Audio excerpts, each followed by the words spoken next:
We often hear people talk negatively about almost everything. The weather is so bad, the vegetables are so tasteless. In my hometown, it's so tasty. How does this negativity come up in a person? Suppose you are wearing a spick and span white kurta pajama. ठीक है?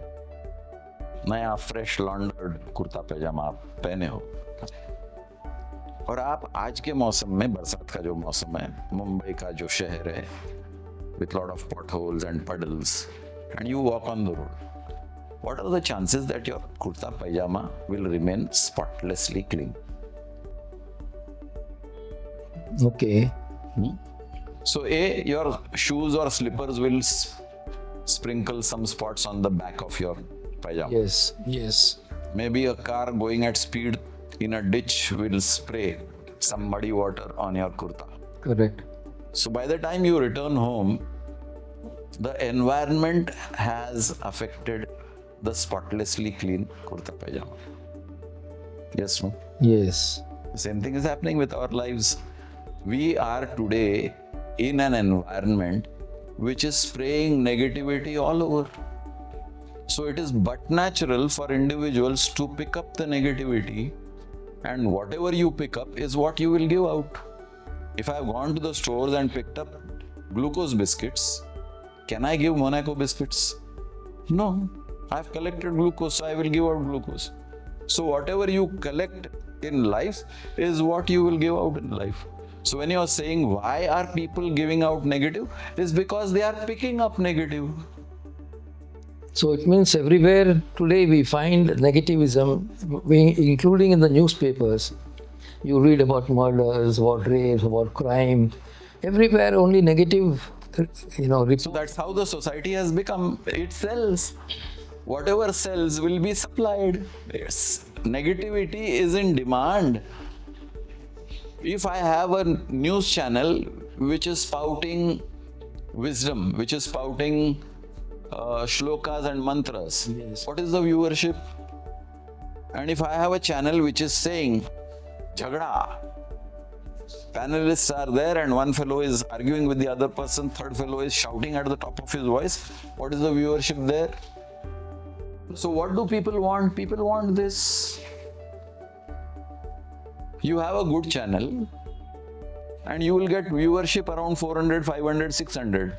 And you have a stupid dance drama with lewd exposures and foul language, and you will have viewership in lakhs. It reflects on the society, what the society wants. Why are the producers producing this junk? Is because the society wants this junk. We are the demanders of this junk, and therefore there is a supply coming from the society to satisfy your demand.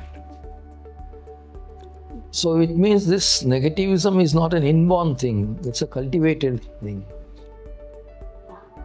You go to a movie theater, there is a screen. Yeah. Before the movie starts, there is a screen. Yes. What is the emotion on the screen? It's blank. It's blank, nothing.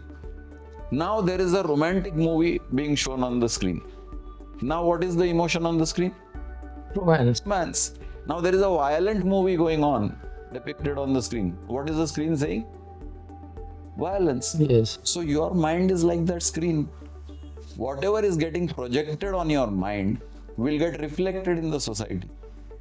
If the projection on your mind from the society has been constant negativity, you become a director and producer of negative movies. But then everyone doesn't talk negatively, it's Always follow the Pareto principle, 80-20. You will always have exceptions.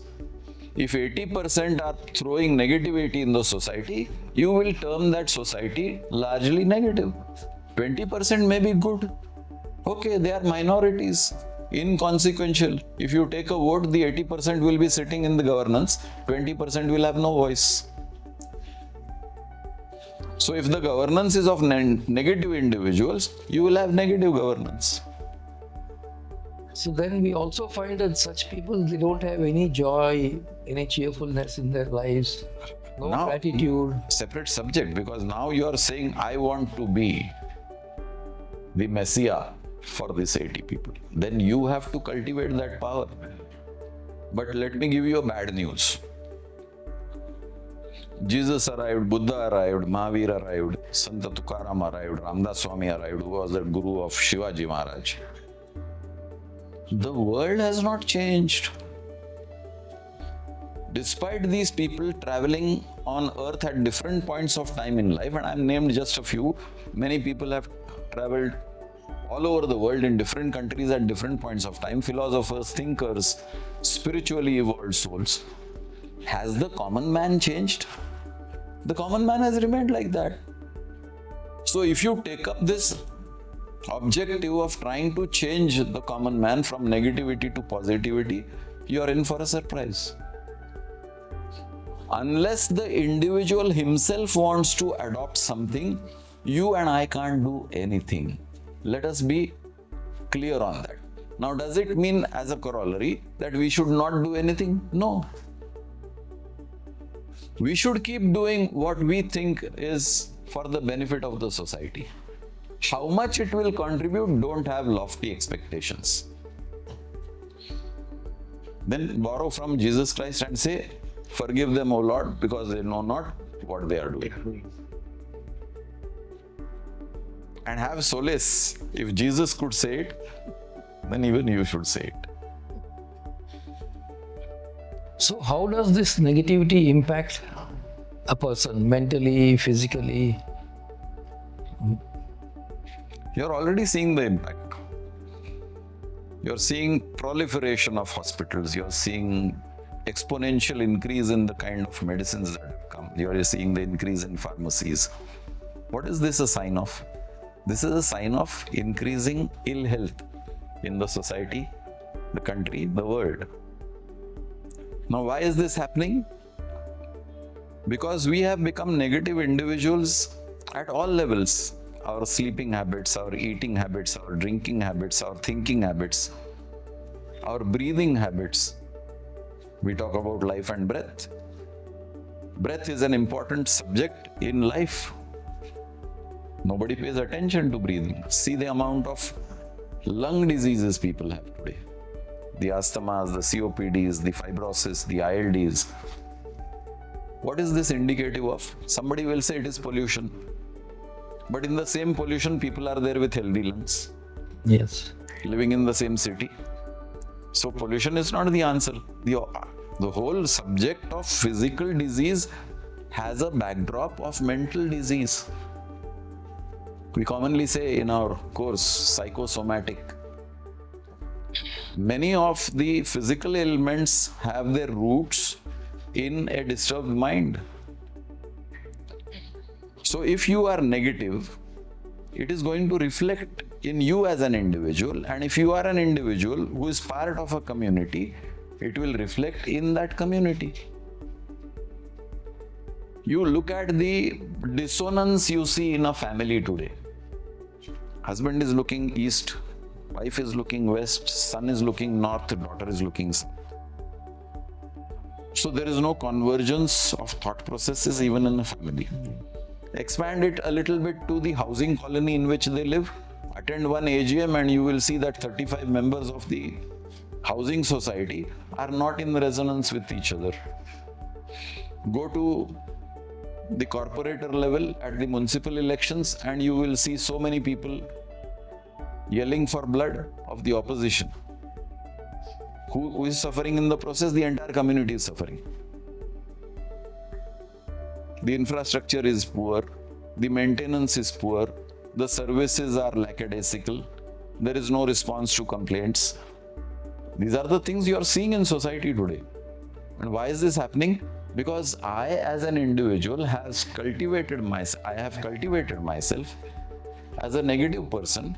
Similarly, people around me have cultivated themselves as negative people. One negative plus two negative makes 2 times the negativity. 5 people come together, 5 times the negativity.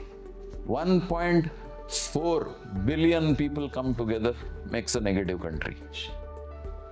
So you mean people have become indifferent to this? either indifferent or ignorant. Those who are knowledgeable are indifferent, and those who are not knowledgeable are ignorant. So, and as you said, nothing can be done about it to change. I wish we had that power and the ability to change others. The only power and ability we have is to change ourselves. So what is required basically is less focus on literacy and more focus on education. Today the whole world is trying to become literate. I am a literate chartered accountant, I am a literate engineer, I am a literate doctor, but I am not an educated human being. Unfortunately, the differentiation between literacy and education has been lost. Education has an element of culture. Culture has an element of decency. Decency has an element of conscience. Today the conscience is dead. Subject is difficult, negativity is bound to remain. It is how you as an individual deal with the negativity around you and keep yourself positive is what will probably give hope to humanity. If everybody just succumbs to the negativity around them, then we are in a hopeless situation. But I don't believe that the universe functions on hopelessness. Universe is always full of hope. Have faith.